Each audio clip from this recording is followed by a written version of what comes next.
세상에는 다양한 직업들이 있습니다. 그 중에서 그 상품을 팔거나 회사들과 고객들을 연결하는 사람, 그런 사람들을 우린 보통 영업직이다라고 부릅니다. 친구 중에서 영업직에서 일하는 친구가 있었습니다. 그 친구가 해준 이야기를 제가 듣게 되었습니다. 각종 영업직 친구들이 이제 모여서 자기들끼리 얘기를 하는 겁니다. 보험 계약을 하는 사람들은 이제 보험을 팔 때, 계약할 때 얼마나 힘든지, 정수기를 파는 사람은 정수기가 얼마나 팔기 힘든지, 이런 것들을 자기들의 이렇게 경험을 통해서 이야기를 주고받는 것입니다. 근데 그 중에서 한 사람이 이렇게 이야기를 했다고 합니다. 야, 우리 업계에서는, 그러니까 이 영업직 업계에서는 목사님들을 제일 인정해 라고 이 얘기를 하는 겁니다. 왜 그러냐 그랬더니, 우리들은 물건 하나 팔려면 손님들이 얼마나 장점을 어필해야 되고 샘플 주고 계약하려고 모든 계약서들을 꼼꼼하게 다 살펴보는데, 목사님들은 눈에 보이지 않는 그런 것들을 잘 전해서 믿게 한다라는 겁니다. 여러분들 보시기에는 제가 어떨지 몰라도 나름대로 영업직에서 인정받는 사람입니다.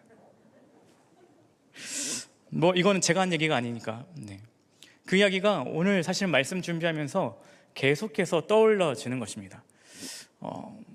보이지 않는 하나님을 보이게 한다. 이 말이 사실은 계속해서 떠올렸습니다. 그래서 저 스스로 오늘 설교 제목을 이렇게 한번 붙여봤습니다. 예수 사세요. 예수 사세요. 이렇게 정해봤습니다. 물론 나중에 가게 되면 판다라고 하는 의미만 있는 것은 아니라는 것을 아시게 될 겁니다.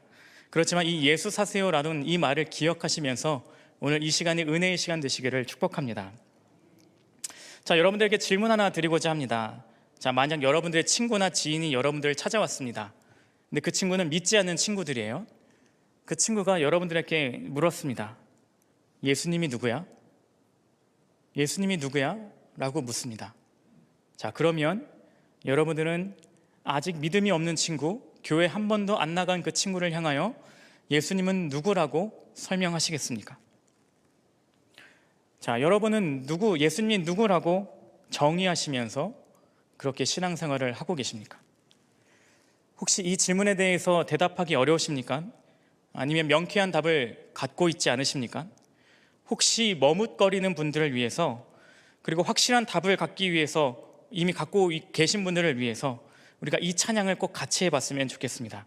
제가 우리 3부 예배 때마다 할 때 참 좋아하는 찬양인데요, G키 한 번만 쳐주시겠어요? 예수는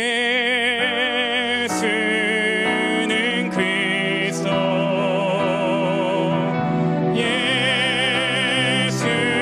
예수는 주, 하나님의 영으로 열매 드리니. 예수는 그리스도,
하나님의 영이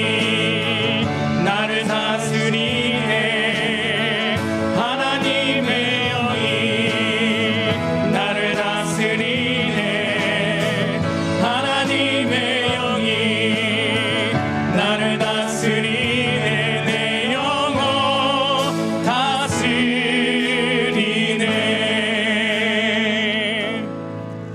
제가 드렸던 질문 기억하십니까?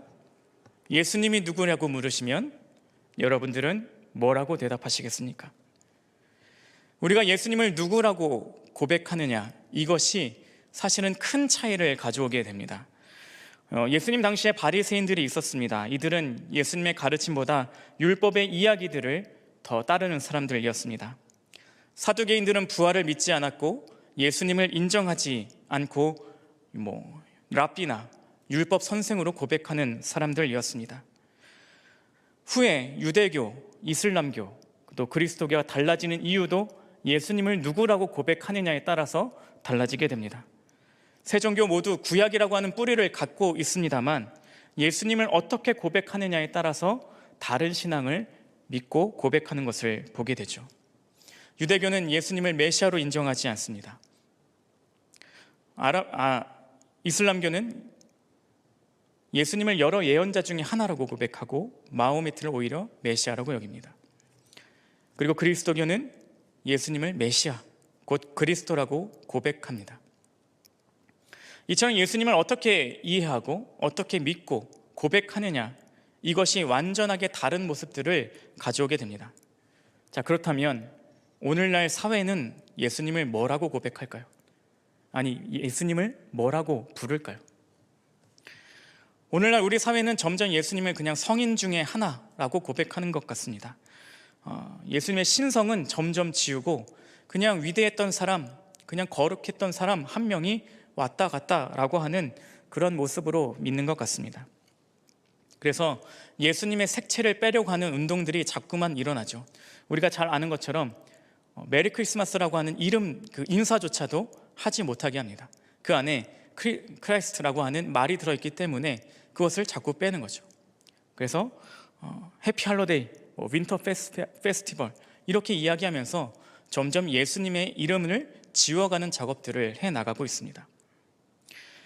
그러다 보니까 이 세상은 점점 무신론이 대세로 정해져가는 사회를 살아가고 있는 것으로 보입니다.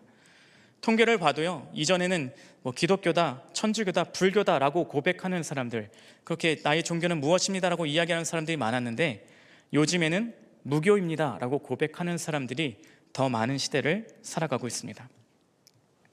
그런데 이 현상이 코로나19를 통하여서 더욱더 가속화됐음을 볼 수 있습니다.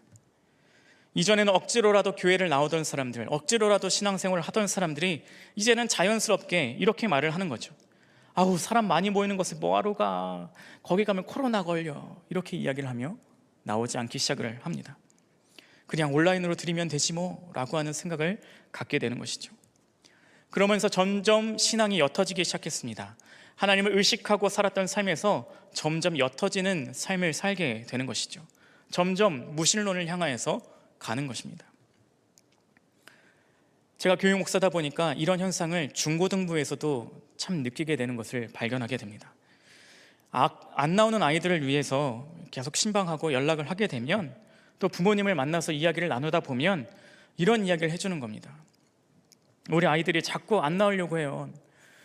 코로나19를 통하여서 더욱더 안 나가려고 해요 라고 하는 말을 심심치 않게 듣습니다.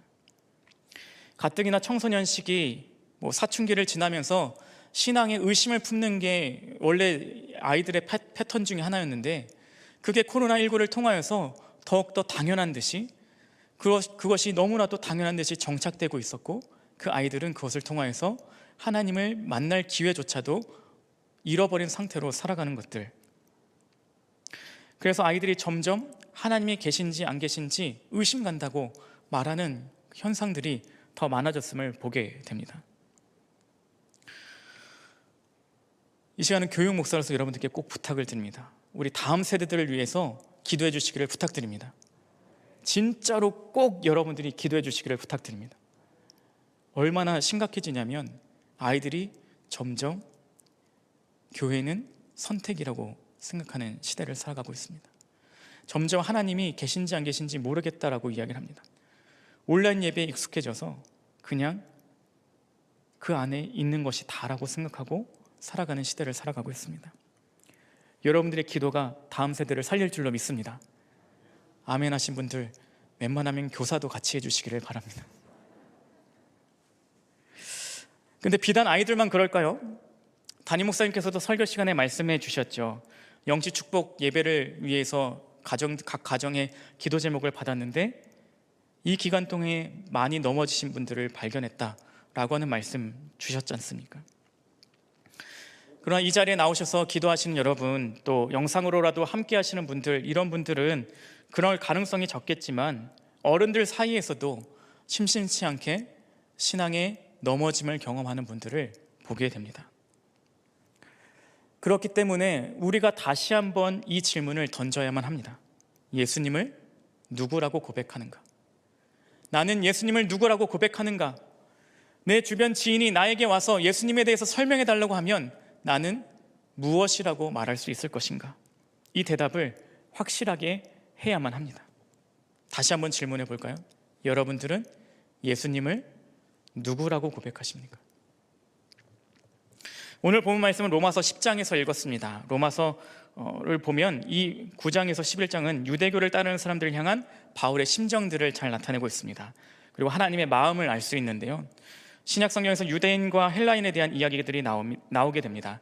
그러니까 쉽게 설명하자면 유대인들은 이스라엘 민족들을 의미한다고 보면 되고요, 헬라인들은 로마로부터 시작된 이방인들이라고 쉽게 생각하시면 이해하기 조금 편하실 겁니다. 이런 유대인들은 자기들이 하나님께서 선택한 사람이라고 하는, 민족이라고 하는 이 선민사상, 이것이 강했습니다. 그래서 유대교는 선민사상 속에 예수님을 그리스도로, 메시아로 인정하지 않습니다. 이런 배경을 잘 기억하고 오늘 말씀을 읽어가야만 하는데요, 제가 오늘 말씀을 아직 안 읽었습니다. 저도 지금 정신 나가나 봅니다. 우리 같이 한번 읽어볼까요? 로마서 10장 13절에서 15절 말씀입니다.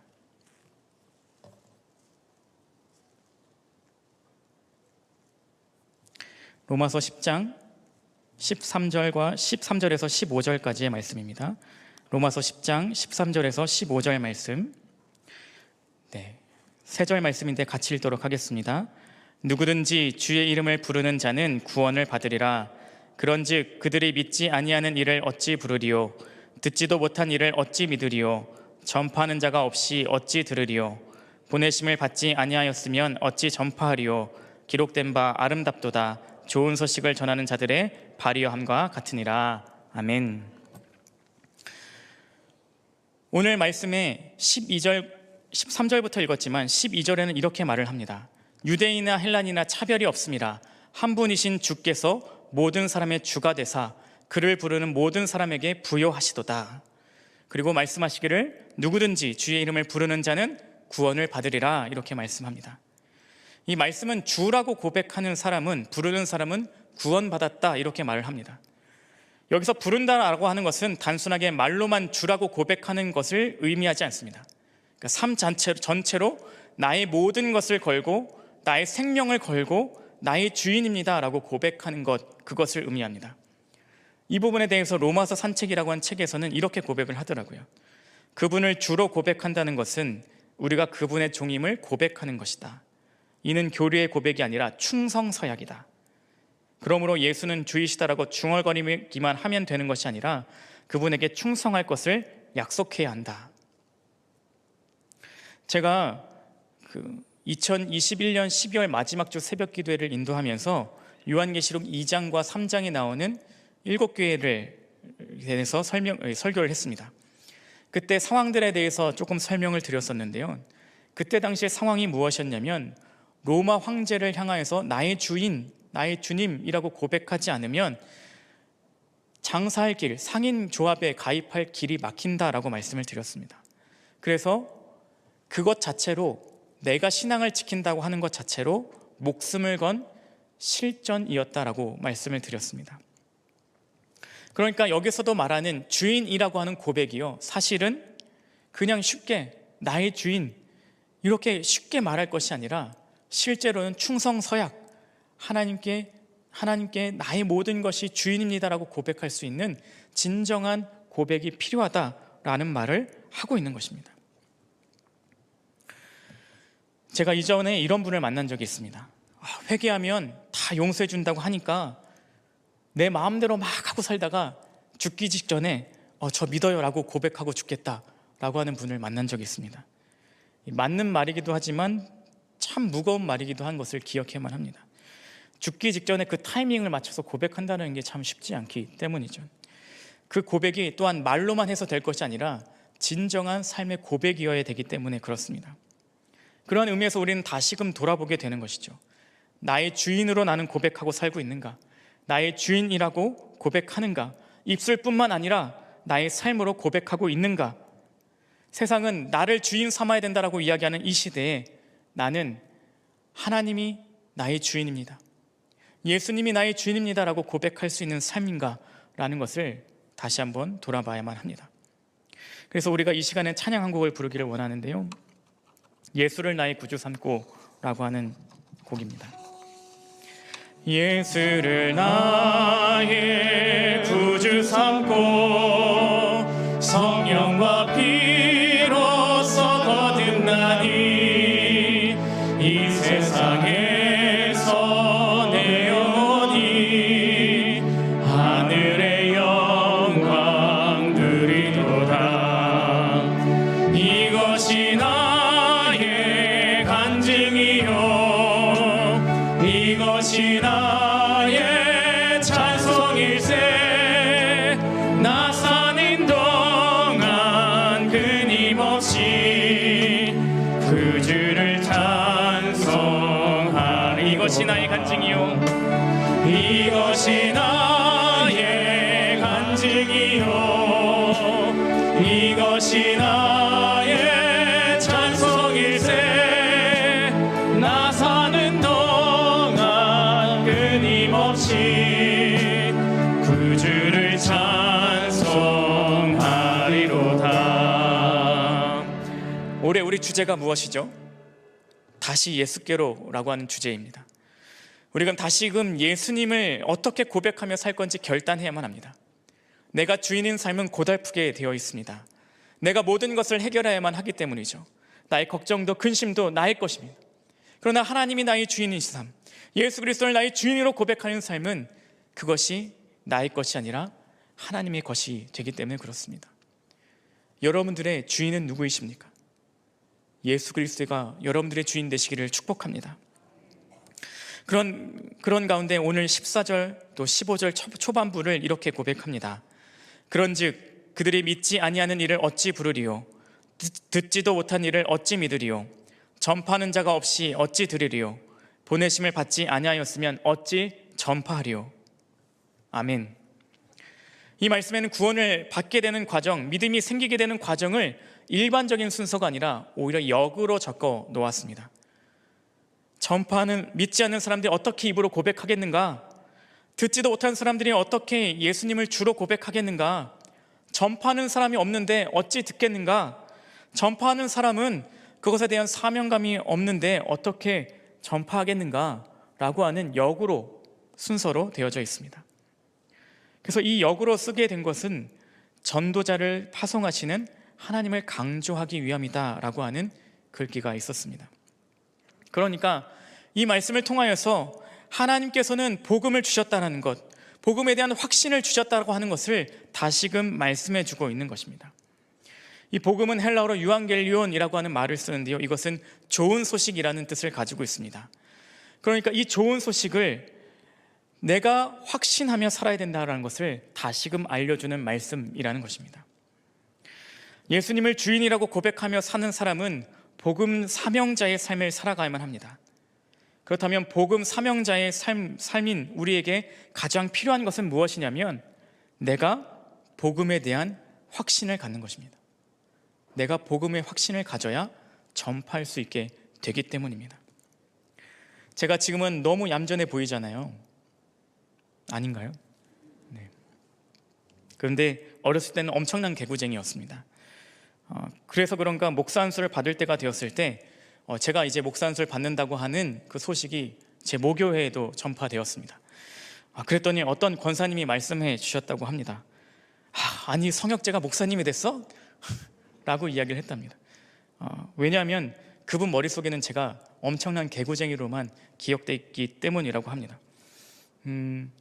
그분이 제가 기억나는, 저를 기억하는 일화가 있다는데요. 그게 뭐냐면 여름 수련회, 그것도 중고등부 여름 수련회 때 제가 강사 목사님 설교 시간에 뒤에 가가지고 이렇게 V자를 그렸다고 하는데 그거를 기억하고 계세요. 그런 저도 목사로 쓰임 받는 것, 제가 말도 잘하지 못하고 아무것도 잘하는 게 없다라고 생각을 하는데 앞으로 나왔을 때 말하는 것 두려워서 맨날 떨거든요. 사는 사람들 앞에 서는 거 너무나도 두렵거든요. 그런데 저에게 딱 한 가지 확신은 있습니다. 내가 이렇게 쓰임 받는 것은 하나님의 은혜라는 것, 이것에 대한 확신은 있습니다. 저를 통해서 하나님께서 이렇게도 쓰시는데 하나님은 여러분들을 통하여서도 분명히 여러분들의 목적에 맞게, 여러분들에게 주신 복음에 맞게 쓰게 하실 줄로 믿습니다.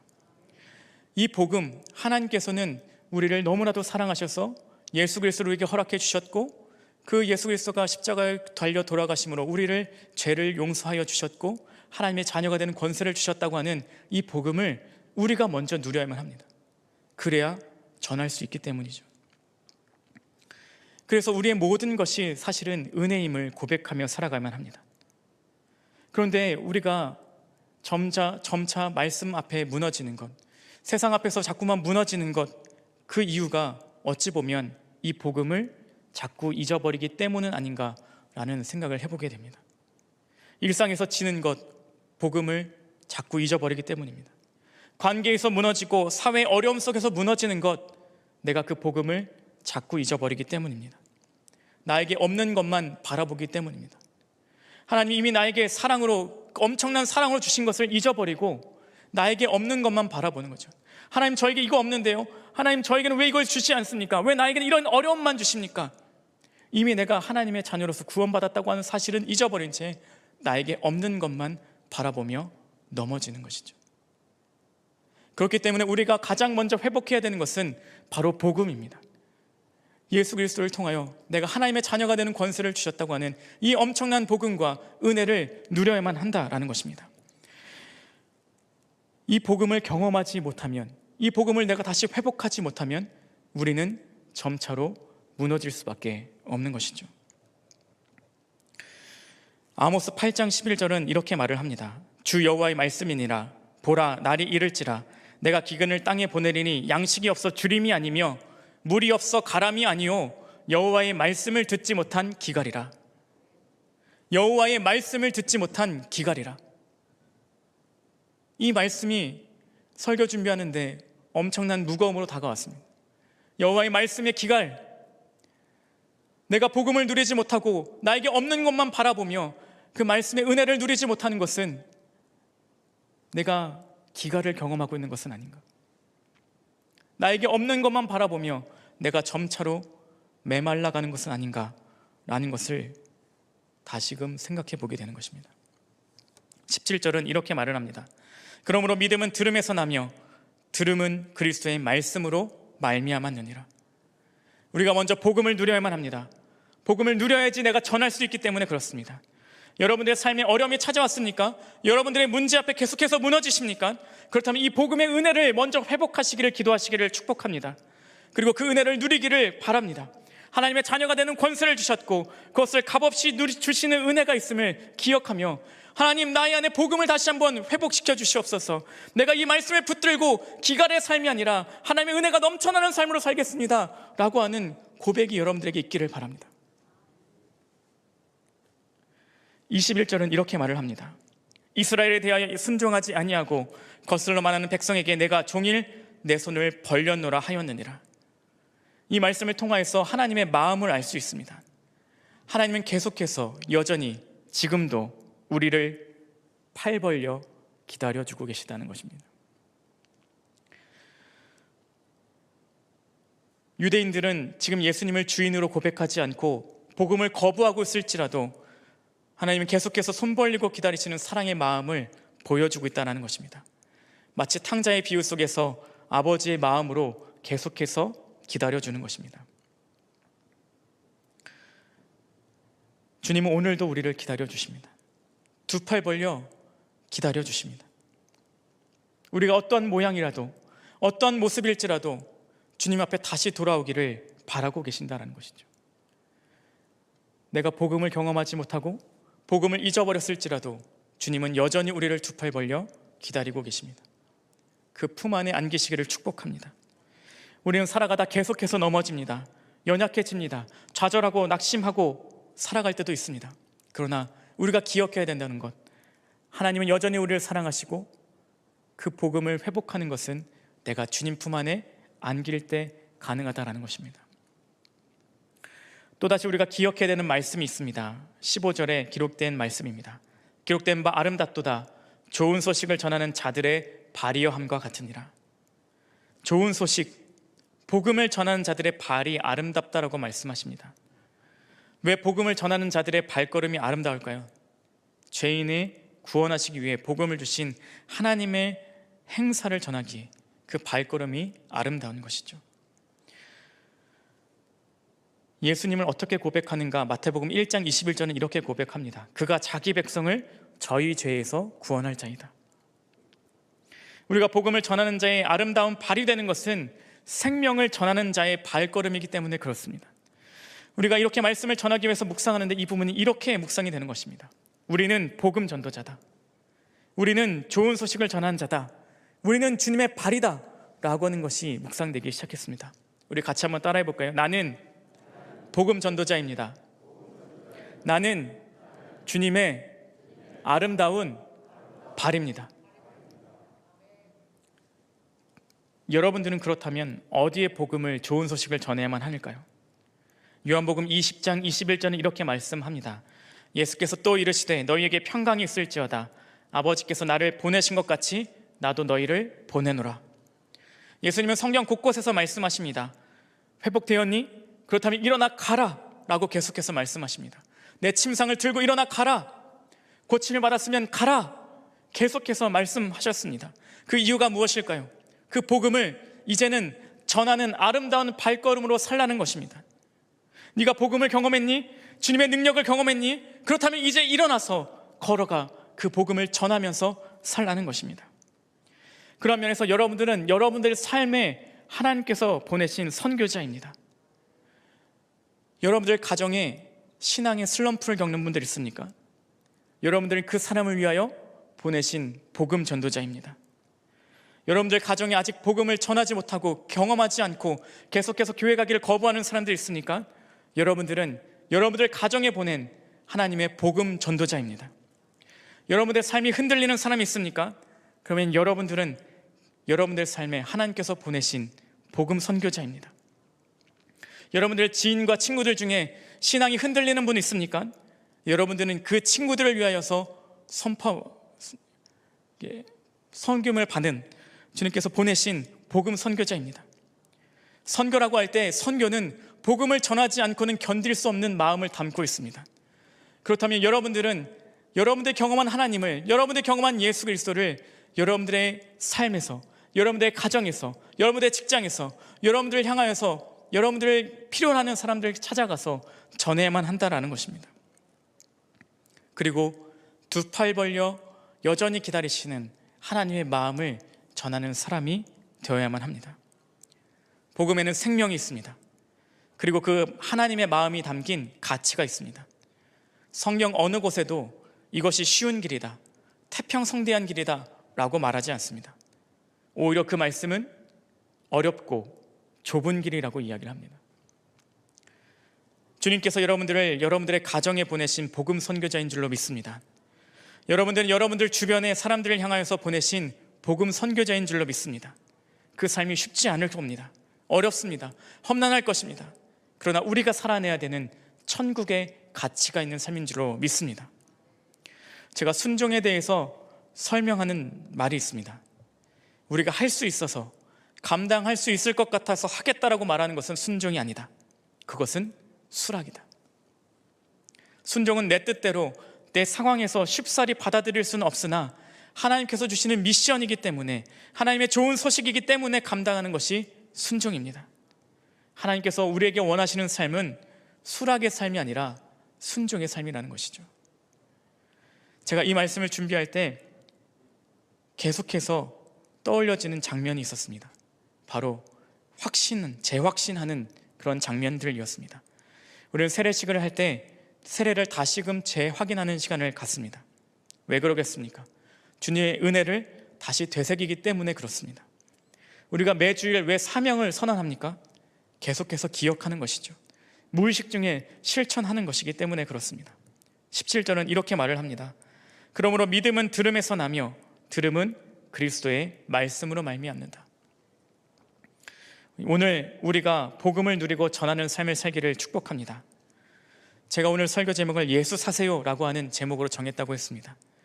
예수님을 사라고 하는 의미처럼 홍보하는 의미도 되지만 예수님을 닮아서 살아내시라고 하는 의미도 담고 있습니다. 여러분들은 복음 사명자로 예수님을 살아내시기를 축복합니다. 그리고 예수님을 사라고 홍보하는 사람들이 되시기를 바랍니다. 내가 복음을 경험했더니 이 복음이 정말로 천국의 삶이다. 이 삶을 여러분과 여러분들의 주변과 여러분들의 가정에 전해줄 줄 아는 믿음의 사람들이 되시기를 축복합니다.